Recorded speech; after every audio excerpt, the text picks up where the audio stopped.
ராகு எங்கே இருக்கோ அவங்கவுங்க ஜாதகத்தில் பாருங்கள், ராகு எங்கே இருக்கோ, உதாரணத்துக்கு வந்து என் லக்கணமே போடுறேன், இந்த தனுசு லக்கணம் ராகு இங்கே இருக்குது. அப்போ ராகு எங்கே இருக்கோ அதை வந்து ஒருத்தரோட தொழிலாக சொல்லலாம்.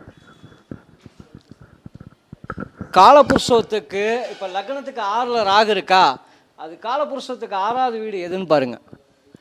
அந்த இதை தொழிலாக சொன்னீங்கன்னா அதில் தான் மேலே வளர முடியும். சின்ன டிப்ஸு தான், நான் இன்னும் ப்ரிப்பேரும் பண்ணலை, ஒன்றும் பண்ணலை. ஆனால் காலபுருஷத்துக்கு 6ஆம் இடத்துல இருக்க இந்த தொழில் தான் நான் பார்க்குறேன். புதனோட வீடு, புதனோட தொழில் தான் நான் பார்க்குறேன். அதே மாதிரி ஒரு ஜாதகத்தில் ஒருத்தருக்கு தொழிலில் லாபம் அடையணும் அப்படின்னா 2ஆம் வீட்டையும் 11ஆம் வீட்டையும் ஆக்டிவேஷன் பண்ணணும். சரிங்களா? இப்போ மேஷ லக்னம்னா 2ஆம் வீட்டு அதிபதி யார்? சுக்கிரன். 11ஆம் வீட்டு அதிபதி யார்? சனி. இது வந்து லக்னத்துக்கு மறையாமையும் லக்னத்துக்கு 6-8 போகாமையும் ஒன்றுக்கு ஒன்று தொடர்பு இருந்தால் கண்டிப்பாக அவங்களால அந்த தொழில் மூலியமாக கண்டிப்பாக ஜெயிக்க முடியும். சரிங்களா? இன்றைக்கி ஒரு ஜாதகம் பார்த்தேன், அது சிம்பிளாக சந்திரன் அடியில், ஐயா இன்றைக்கி கோச்சார சந்திரன் இங்கே தாங்கய்யா போயிட்டுருக்கு, சதயத்தில் தானே போயிட்டுருக்கு. ஸோ இதுக்காக வந்திருப்பாங்க, வேறு எதுவுமே போடல, அந்த கும்பத்தில் இருக்க வீடை மட்டும் போட்டிருக்கேன். அந்த பொண்ணுக்கு ஒரு 15 வயசு இருக்கும், எதுக்காக வந்திருப்பாங்க? முடிச்சிட்டுமா?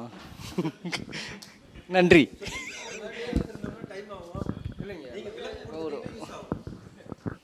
அதாவது ஐயா இல்லை முடிச்சுட்டுங்களா ஐயா? சரி ஐயா, ஒன்றும் இல்லைங்கய்யா, இந்த குரு 4க்கும் 7க்கும் அதிபதியா? சரிங்களா? அப்போ 15 வயசு பொண்ணு மெயினாக எது கேட்பாங்க? ஏன்னா இந்த 4ஆம் வீட்டை தாண்டி தான் வந்திருக்கு இந்த சந்திரன். அப்போ என்ன படிப்பை தான் கேட்பாங்க, ஏன்னா 7ஆம் வீட்டுக்கு போகலை, வயசும் 15 வயசு. ஐயா நான் சொல்கிறேன். அப்படிங்கும்போது இங்கே யார் உட்காந்துருக்கு? குருவை தாண்டி போயிருக்கு. அப்போ படிப்பு விஷயம் வேறு என்ன சொல்லலாம்? ஐயா 15 வயசுங்கய்யா, அது 7ஆம் வீட்டுக்கு போகலைங்கய்யா, 7ஆம் வீட்டுக்கு போகலை. ஐயா இன்னும் பரிச்சை எழுதுலைங்கய்யா, இப்போ தான் இங்கே 10வது படிச்சுட்ருக்கேன். ஐயா ஒன்றும் இல்லைங்கய்யா, நானே சொல்லிடுறேன். சொத்து சார்ந்த விஷயமும் படிப்பு சார்ந்த விஷயம்தான் வந்தாங்க, புரியுதுங்களா? ஸோ சொத்து சார்ந்த விஷயம் அப்படின்னு கேட்கும்போது இங்கே குரு வக்கரமாக இருக்குங்களா? நான் சொன்னேன் அந்த சொத்து சார்ந்த விஷயம், அந்த குரு 6ஆம் இடத்துல இருக்குது, சொத்தால் பிரச்சனை இருக்கா அப்படின்னு கேட்டேன். சரிங்களா? ஏன்னா 6ங்கிறது பிரச்சனை தானே. சரிங்களா? அப்படிங்கும்போது ஒரு இடத்த வாங்கி 5 வருஷமாக கிரயம் பண்ணாமல் இருக்காங்க. இது எப்போ நடக்கும் அப்படின்னு கேட்டாங்க. அந்த குரு வக்கரமாகி நேர்கதிக்கு போகும்போது நடக்கும்னு சொன்னேன். சரிங்களா? குரு வக்கரமாகி நேர்கதிக்கு போகும்போது இது நடக்கும் அப்படின்னு சொன்னேன். அவங்களும் என்ன சொல்லியிருக்காங்கன்னா, தை மாதம் நாங்கள் வந்து இது பண்ணி கிரயம் பண்ணி கொடுத்துட்றோம் அப்படின்னு சொல்கிறாங்க அப்படின்னு சொன்னாங்க. சரிங்களா? இதில் வந்து என்னென்னா அடுத்ததாக இங்கே சந்திரனை போய் தொடப்போகுது. அடுத்த கேள்வி என்ன இருக்கும்? சந்திரநாடி சொல்லுங்க ஐயா. ஒன்றும் இல்லைங்கய்யா, ஸ்கூல் மாற்றி போடலாமான்னு கேட்குறாங்க, அவ்வளோதான் விஷயம். ஆமாம், வேறு ஸ்கூல் மாற்ற போகிறாங்க, அது அடுத்த எண்ணம் அங்கே தான் போகுது. அந்த சந்திரனை தொடுறதுனால இடமாற்றம் அப்படிங்கிற ஒரு விஷயந்தான் வருது.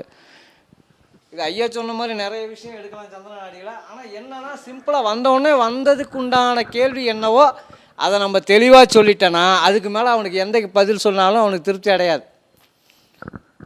ஒன்று புரியுதுங்களா? வந்ததுக்கு அதுதாங்க ஐயா, அது என்ன கடன் வாங்கி தான் அந்த சொத்து வாங்கியிருக்காங்க, அங்கே 6 வேலை செய்கிறத காட்டுதுங்களா? சரிங்களா? அப்படிங்கும்போது அந்த விஷயத்தை அவங்ககிட்ட சொல்லிட்டோம்னா அவன் அதுக்கு மேலே எதுவும் கேள்வி கேட்க மாட்டான்.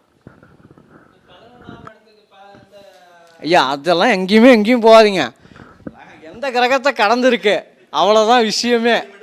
ஆமாம், இதிலே வந்து இந்த சந்திரன் வந்து ஐயா சொன்ன மாதிரி சந்திரன் மாந்தியை கடந்து வந்திருக்கு, இல்லை ராகுவை கடந்து வந்திருக்கு அப்படின்னா என்ன சொல்லுவீங்க? அவங்க குடும்பத்தில் ஒரு துக்கம் விசனம் நடந்திருக்கு. அதெல்லாம் சொல்லவே சொல்லாதீங்க. உன் குடும்பத்தில் ஒரு துக்கம் விசனம் நடந்திருக்கு, ஒரு பிரச்சனை வந்திருக்கு, தாத்தாவிலே அப்புறம் பேசிக்கலாம். சரிங்களா? எடுத்த எடுப்புக்கு இந்த சந்திரன் எந்த கிரகத்தை தொட்டு வந்திருக்கு, அந்த பாவகத்தையும் எடுக்கணும். என்னை பொறுத்த வரைக்கும் அதுதான் சொல்லுவேன். அந்த பாவகத்தையும் ஐயா சொன்ன மாதிரி அந்த பாவகத்தையும் எடுத்தால் தான் நம்மளால் பலன் சொல்ல முடியும்.